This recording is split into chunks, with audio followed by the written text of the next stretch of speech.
On est 15 millions sur la Terre de juifs. D'accord? Il y a 1,5 milliard de Chinois, il y a... Qu'est-ce qu'on a fait?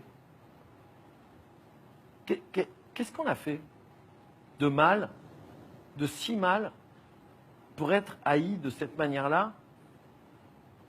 Qu'est-ce qu'on a fait? J'aimerais qu'on m'explique. À Gaza, la journée a été marquée par la mort de 4 enfants palestiniens. Ils ont été victimes d'un nouveau raid d'Israël. Attention, les images peuvent choquer. Tout a commencé par une bombe qui tombe sur le port devant nous. Que vise-t-elle? Difficile à dire. Nous repérons ensuite au large un navire israélien, puis un autre. Il semble s'approcher de la côte. Sous une chaleur écrasante, un groupe d'enfants joue sur la digue, quand soudain, un obus tiré depuis un navire touche une cabane de pêcheurs. Les enfants effrayés courent vers la plage. C'est alors qu'un second obus les atteint. 4 enfants sont tués sur le coup. Plusieurs sont blessés. Nous tournons l'arrivée des secours. Les petits corps sur les brancards et sur le sable. Et les cris d'une mère choquée qui cherche son enfant. Qu'est-ce qu'on a fait de mal, de si mal, pour être haï de cette manière-là?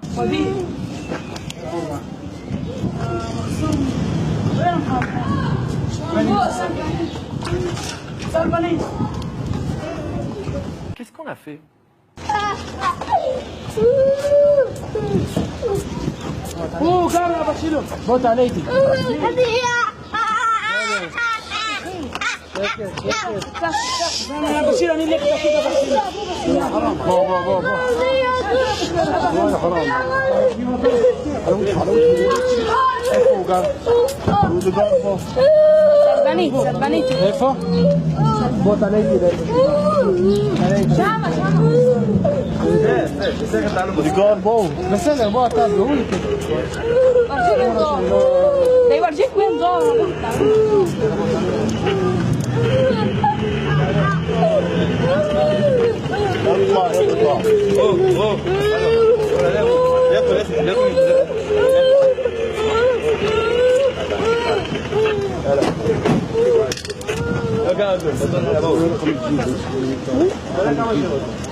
Qu'est-ce qu'on a fait de mal, de si mal, pour être haï de cette manière-là?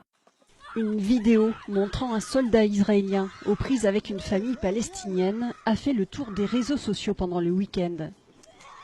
La scène a été filmée vendredi dans le village de Nabi Saleh, en Cisjordanie. Un enfant de 11 ans, un bras dans le plâtre, est brutalement tenu contre un rocher par un soldat israélien. L'enfant se débat. Sa mère, ses sœurs et cousines viennent à la rescousse. Harcelé, frappé de toutes parts, le soldat israélien finira par lâcher prise à l'arrivée de son commandant.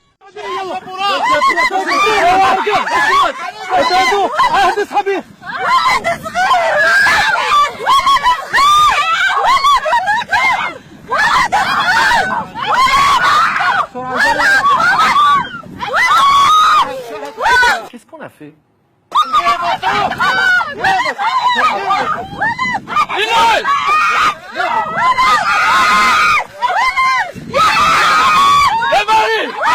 Qu'est-ce qu'on a fait?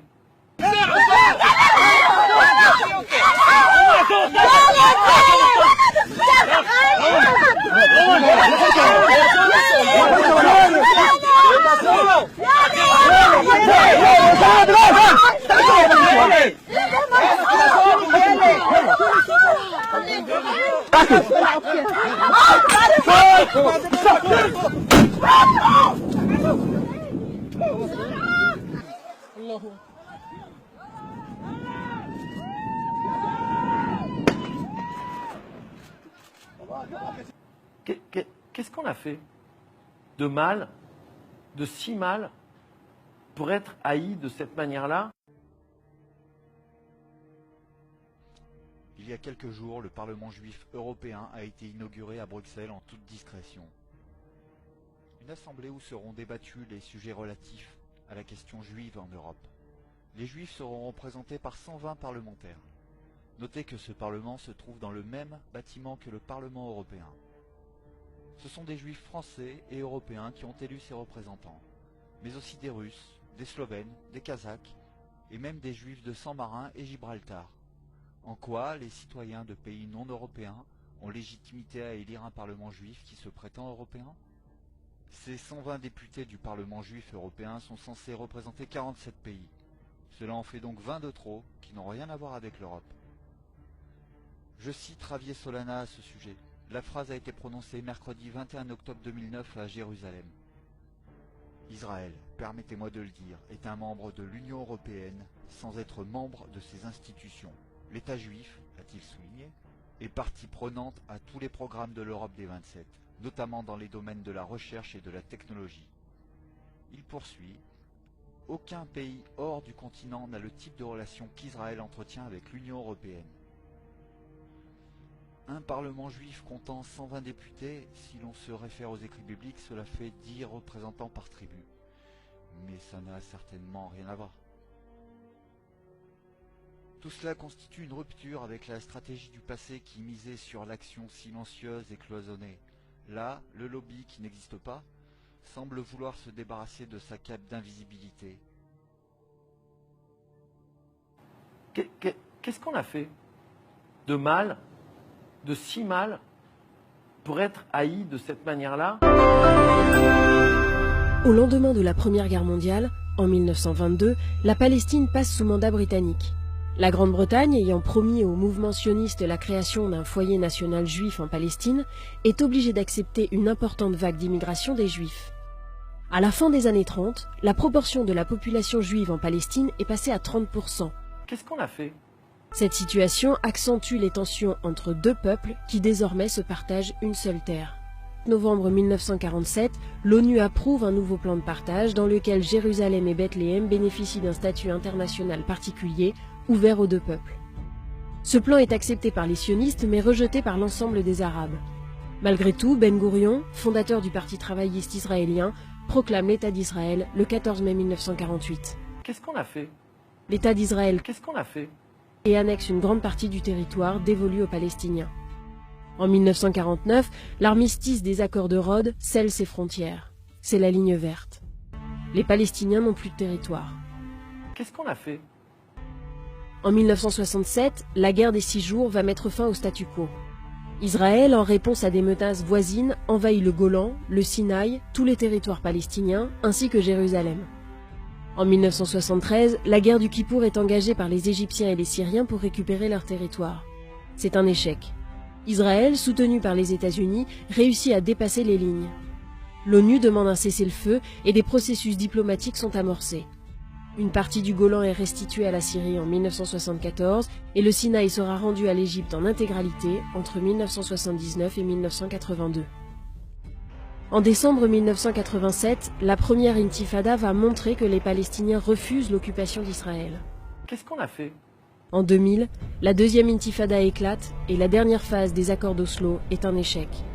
Depuis, le conflit entre Israël et la Palestine dure toujours.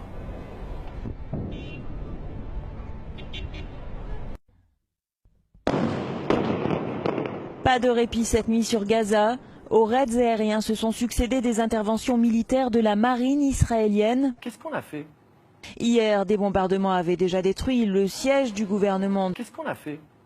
D'autres installations ont été visées, telles que le quartier général de la police, l'université islamique et le stade baptisé Palestine. Par ailleurs, au nord de Gaza, 2 Palestiniens ont été tués dans des raids, ce qui porte à 48 le nombre de Palestiniens tués à l'aube du 5e jour de l'opération Pilier de défense. Qu'est-ce qu'on a fait?